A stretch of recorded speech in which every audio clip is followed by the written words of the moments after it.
The ID on this tape is Mt.37, the increase in mental illness in the latter days. This study is on the increase in mental illness in the latter days. The increase in mental illness in the latter days. A study by Dr. Charles Lee Feinberg, Dean Emeritus and Professor of Old Testament at Talbot Theological Seminary in La Mirada, California. I'd like for you to take your Bibles and follow me as I read a very important passage in the book of the Revelation, chapter 11, the first 13 verses. And there was given me a reed like unto a rod, and one said, Rise and measure the temple of God, and the altar, and them that worship therein, and the court which is without the temple leave without, and measure it not. For it hath been given unto the nations, and the holy city shall they tread under foot 42 months. And I will give unto my 2 witnesses, and they shall prophesy 1,260 days, clothed in sackcloth. These are the 2 olive trees, and the 2 lampstands standing before the Lord of the earth. And if any man desireth to hurt them, fire proceedeth out of their mouth, and devoureth their enemies. And if any man shall desire to hurt them, in this manner must he be killed. These have the power to shut the heaven, that it rain not during the days of their prophecy, and they have power over the waters, to turn them into blood, and to smite the earth with every plague, as often as they shall desire. And when they shall have finished their testimony, the beast that cometh up out of the abyss shall make war with them. Notice this, verse 7. And when they shall have finished their testimony, the beast that cometh up out of the abyss shall make war with them, and overcome them, and kill them. And their dead bodies lie in the street of the great city, which spiritually is called Sodom and Egypt, where also their Lord was crucified. And from among the peoples and tribes and tongues and nations do men look upon their dead bodies 3 days and a half, and suffer not their dead bodies to be laid in a tomb in the Orient. That is an indignity of tremendous proportions. Verse 10, And they that dwell on the earth rejoice over them and make merry, and they shall send gifts one to another, because these 2 prophets tormented them that dwell on the earth. And after the 3 days and a half the breath of life from God entered into them, and they stood upon their feet, and great fear fell upon them that beheld them. And they heard a great voice from heaven saying unto them, Come up hither. And they went up into heaven in the cloud, and their enemies beheld them. And in that hour there was a great earthquake, and the 10th part of the city fell. And there were killed in the earthquake 7,000 persons, and the rest were affrighted, and gave glory to the God of heaven. Friends, there is no possible denial of the increase in mental illness in recent years. And it is due, you may be sure, it is due to increase yet more in the days ahead. What is seen in the last days of the church age will be heightened and intensified in the last days of Israel's age. In other words, in the Great Tribulation. Did you notice that we do not use the less accurate term insanity, but the more proper and exact terms, mental illness? We live in a day when there are drives for polio aid, March of Dimes, for heart fund, for multiple sclerosis, for muscular dystrophy, for mental health. And the managers of Kansas have been on nationwide telecasts to acquaint the public with the causes, the treatment, and possible cure of mentally sick. The government, our government, is spending great sums on research, care, and rehabilitation in the armed forces. Also, medical schools and medical societies are turning much of their research into this field. And it seems to be just the course of the day situation that is taken for granted. I remember a dear friend of mine who worked with us on a Bible project who said he was eating in a department store in New York City. And the table next to them had a group of ladies who were visiting, and they were speaking fairly loudly because there was a number of them, and They had no fear of being overheard, and there was no eavesdropping in the question. There was no question about that. It wasn't involved at all. But whereas ladies eating out like that in other days would have been talking about furnishings in the home, or new dresses, or new apparel, or things of that nature, or their next appointment at the hairdresser, every one of these ladies was talking about her next appointment with the psychiatrist. What are the facts in the case? Well, according to figures that are released by the National Institute of Mental Health, there has been a steady increase from World War II. They've got the statistics from that time on in the World Almanac.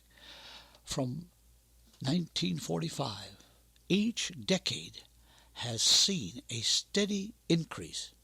They give the figures for patients in mental hospitals for mental disease for year after year. And remember, that's a small portion of the total when we consider how many are not hospitalized. The figures show the average daily number of resident patients. Some have computed it to be about 1/10 of our population, and that takes a total of between 500,000 and 1 million people to care for them. There are persons employed in these institutions to care for them, and the total of the ill goes up to a tremendous figure. Encyclopedia Britannica said not long ago, psychiatric disorders of later life were a major growing problem, were responsible for overcrowding in psychiatric hospitals. A Christian doctor has said about 9 million, and these figures are all 9 million Americans suffer from emotional and mental illness. If it's 1/10 of our population, it's double that. It's double that. Said he, as many hospital beds are filled by the mentally deranged as are occupied by all medical and surgical patients combined. In fact, 1 out of every 20 Americans will have a psychotic disturbance severe enough to confine him in a hospital for the insane. Mental disease is indeed, says this Christian doctor, the nation's #1 health problem. What does it cost to take care of the patients in our mental hospitals? Why, the annual cost is more than $1 billion. Besides, outside the asylums, you have a vast number who do not need confinement, but who are incapable of supporting themselves. They work little or not at all, and they constitute a great burden on the taxpayer. Said the great psychiatrist Dr. Carl Jung, he recognized the importance of this problem and the importance of God in healing the ills of mankind. Hear him, and he's not a preacher. He said, among all my patients in the second half of life, that is to say over 35, there has not been one, underscore that, there has not been one whose problem in the last resort was not that of finding a religious outlook on life. It seems to me that side by side with the decline of religious life, these neuroses grow noticeably more frequent. Think of it. Now, the question is, and it's not out of place to ask, why this increase in mental illness? Does the Bible, especially the prophetic scriptures, throw light on this situation? Well, a study of the Word of God does give us much needed light and information.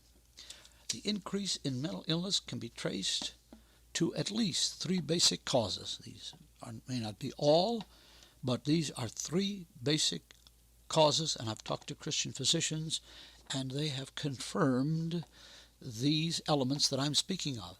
The first is fear, F-E-A-R. We know that fears appear early in human life. They increase as the years pass. Now, some fears help preserve life. They keep us, for instance, from jumping from a building for fear of injury or death. That's good. But most fears are detrimental. For instance, very early in life with babies, and it's not detrimental, there are the fears of falling. Then we know there's the fear of punishment, physical punishment or divine punishment. There's the fear of the unknown. There's the fear of death. And there's scores of others. Dr. George W. Truett For a long while, pastor of the First Baptist Church, whom I heard many times with much blessing. Dr. Truett was much sought after to speak to students of a university, and one time when students in a certain Christian school asked him to speak to them, he asked them what the subject they'd like to have dealt with, and their answer in great measure was on fear. Fear not is found scores of times in the Bible. The unbelieving have many fears. Israel in unbelief, Deuteronomy 28:66 and 67 tells us that in the morning they'll fear the things of the day, and in the evening they'll fear the things that come after that day. Eddie Cantor, during the Hitler persecutions, was in fear. He was speaking at a banquet here in Southern California, and he said, "We are now afraid that it could happen here."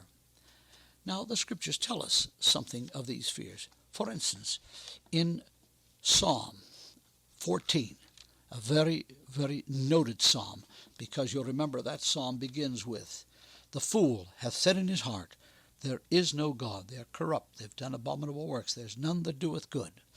Now, that psalm that begins that way, in verse 5, if verse 1 is true, then verse 5 must obtain.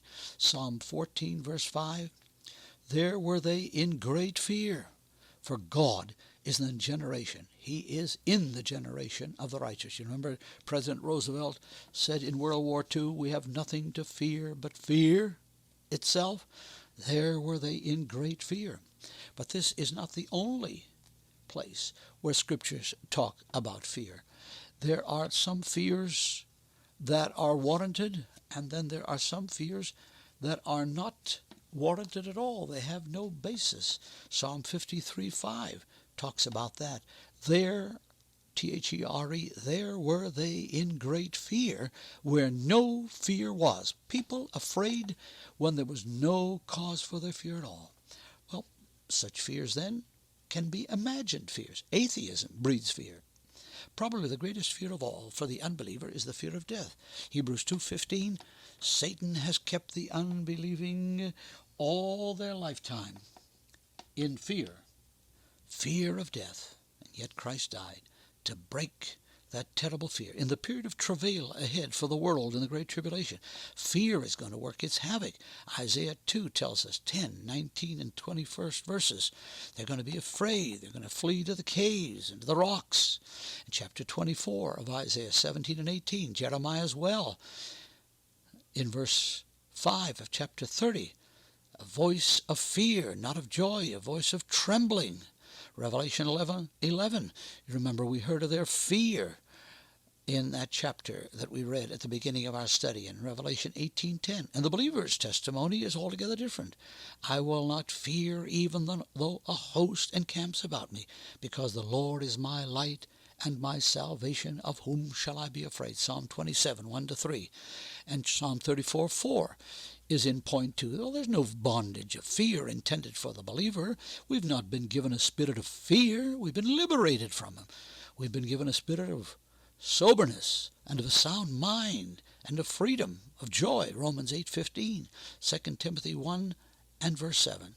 But you say, how can all this be so, preacher? When I read many times in the Old Testament that we are to seek the fear of the Lord. The fear of the Lord in the Old Testament is an altogether different matter. That's not terror. That's not trembling. That's not a matter of being frightened. Oh no, it means piety and godliness. For instance, notice here, in Psalm 110, verse 10, is a good example of Psalm 111, not Psalm 110, but Psalm 111, and it's in verse 10, the last verse. The fear of the Lord is the beginning of wisdom. Proverbs tells us that so many times. The fear of the Lord is the beginning of wisdom. A good understanding have all they that do his commandments. His praise endureth forever. Proverbs 1:7 as well. The fear of the Lord is the beginning of wisdom. How many times I heard that as a lad, as we were studying our Hebrew Bible in the original. Reshit da'at yirat Adonai. The beginning of wisdom, Reshit Da'ath, the beginning of wisdom is the fear of the Lord, Yirat Adonai. That's the theme of Proverbs. Today, we are in the foreshadowings of a very, very frightening period. And that we have in the book of Luke, chapter 21 and verse 26. Hear this important word. Men are going to be fainting for fear. There's the word. In the last days, when there's perplexity, and like the roaring of the sea and the billows, earth distress of nations, men fainting for fear, their hearts failing them for fear. You have there in the translation, men's hearts failing them for fear because of the things that are taking place, that are happening on earth. Yes, my dear friends, fear is disastrous. Fear is devastating to mental health. It is now, and as a matter of fact, it always has been. Dr. Reed, minister of the Gospel of Christ, said, I remember once lying in bed, and I took fright. I heard my own heart beat, but I took it to be someone knocking. It was so loud, think of it. I took it to be someone knocking at the door, and I arose and opened the door more than once before I discovered that the sound was in my own breast. The Emperor Domitian, what a vile one he was, one of the vilest of men and a diabolical persecutor of the early church. He lived in fear. He made it his boast that he had steeled his face against a blush. Yet from fear of assassination, hear it, he was so afraid of being assassinated by one of his own household or one of his subjects that he had the ends of the hall, the corridor, in which he used to take exercise. He had both ends of that corridor lined with polished marble to reflect the image of anyone creeping up behind him. No question about it, my dear friends. Any one who has studied the subject, any physician will certainly tell you that fear can work tremendous havoc. The increase in mental illness in the latter days is directly attributable to the great increase in fear. But that's not all. There is another reason, another basic cause for mental illness, and that is because of undisciplined living, living that knows no bounds, living that takes its own way, its own course, regardless of what God has set down as limits, as guidelines. Undisciplined living.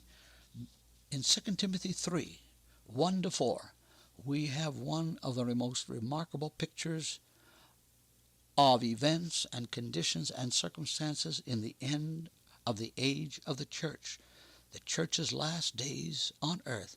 But know this, notice the apostle isn't surmising. Paul writing to Timothy, 2 Timothy 3, he isn't guessing. He's talking about what we know, and he wants Timothy to know it for a certainty. But know this, that in the last days, grievous times, difficult times shall come. Why? For men shall be lovers of self, lovers of money, boastful, haughty, railers, disobedient to parents, unthankful, unholy, without natural affection, implacable, unreasonable, slanderers, without self-control, fierce, no lovers of good, boasters, headstrong, puffed up, lovers of pleasure rather than lovers of God. Notice that, 2 Timothy 3, 1-4. That's a most unusual and revealing analysis that the Spirit of God has given us. You show me anything parallel to it in the Bible or out of it. And since it's true of the professing church that's reverting practically back to the conditions of Romans 1, how much more of the world outside is it true that makes no profession at all, that doesn't pretend to want a disciplined life, a structured life? You know what the all-characterizing phrase is in this awful list? It is this expression, this phrase, without self-control. That summarizes the entire gamut of undisciplined behavior. We see it on every hand. We see these multiple assassinations, these multiple slaughters, this dismembering of bodies, the most vile and the most fearful actions that have ever been heard of. See how numerous the enumeration is here. How numerous are the ramifications. Undisciplined as to what? Self. Lovers of self. Lovers of pleasure. Haughty. They seem to love everything but God. Lovers of self. Lovers of pleasure. Lovers of this and lovers of that, but not lovers of God. Does the Scripture say that they're lovers of pleasure? Statistics tell us how America spends her money. Gambling in the billions, crime in the billions, alcoholic beverages, about half the amount of billions that you have in crime, tobacco in the billions, foreign missions, scarcely $200 million, undisciplined as to possessions, lovers of money, undisciplined as to speech, boastful, railers, slanderers. They don't know how to hold their tongues. They don't know how to conduct themselves in proper society. You remember the Chicago 7. They could scarcely carry on the court case because the judge was shouted down. He was overridden. They had to bind them. They had to restrain them. And then finally, some of them had to be taken out of the courtroom altogether. Undisciplined as to speech. Nobody seems to want to be responsible when he starts speaking. They allow themselves the uttermost latitude. And then undisciplined as to home authority, disobedient to parents. Why, obedience to parents, some feel, has gone out of style, just as the old horse and buggy. Undisciplined as to home authority. Undisciplined as to affections, without natural affection. There's a lot of affection going on in the world today, but it's not the right kind. It's unnatural affection. Not affection, a man for his wife, but a man for someone else's wife. Oh, these are terrible things. And without natural affection, and fierce, undisciplined as to affection. Emotions gone absolutely riot. And then undisciplined as to reason. They can't keep their minds within bounds. Implacable means impossible to reason with them. They can't make their minds rivet on anything. A little girl was asked by her mother once, this is in another connection, she was asked why she hadn't gone to bed yet, why she hadn't gone to sleep. She'd been put to bed about a half hour before. She says, well, Mother, I can't make my mind sit down. Well, a lot of folk, grown-ups, can't make their minds sit down in reasonable areas. Undisciplined as to what? To reason. They're headstrong. And undisciplined as to loyalties. Traitors. Think of it. Our country has been sold out by some of the greatest scientific minds our country has ever trained or our country has ever afforded or boasted of. And do you remember why one of them sold atomic secrets to Russia, or have you forgotten it? They asked him, why did you do it? Why did you do it? What was there in it for you? And the most idiotic answer, talk about undisciplined as to loyalties. He said, I was promised unlimited rides on vehicles and transportation in Russia. Think of it. That's the kind of talk you'd expect from a child that hasn't even gone to school yet, happy about getting a ride on a train or a car or the like. Undisciplined as to loyalties, selling out the greatest loyalties for a pittance, for nothing, and worse than nothing. And then the saddest of all, beloved, in this catalog of 2 Timothy 3, 1-4, is undisciplined as to God. Unthankful. Knowing God, they were not thankful. Romans 1. Unholy, that's undisciplined as to God. No lovers of good. They've never heeded the word from elders, from parents, or otherwise, to realize that good is to be loved. The beautiful is to be loved instead of evil. The more gruesome, the more debased, the more degenerate a thing is, the greater love there is shown today. No lovers of good, and not lovers of God, certainly. No, rather than lovers of God. the one who created them, the one who redeemed them, the one who has sustained them and preserved the universe for them. That one is certainly worthy. But no, not one single bit of it. They are not lovers of God. Oh, friends, what am I speaking of in this study? I'm speaking of the increase in mental illness in the latter days of the church age, and it'll go into the latter days of Israel's age after the church is gone. In the tribulation, the same thing will hold over. Satan will be running rampant. Fear will be there. Undisciplined living. We're not finished with this, and so we shall proceed with this tremendous theme of without self-control. Believe me, friend, it is one of the tremendous, fearful causes of the increase in mental illness. The mind cannot long sustain itself rightly. Once it has gone out of control, once the monitor, once the mechanism that God has put there is completely shut off and put aside,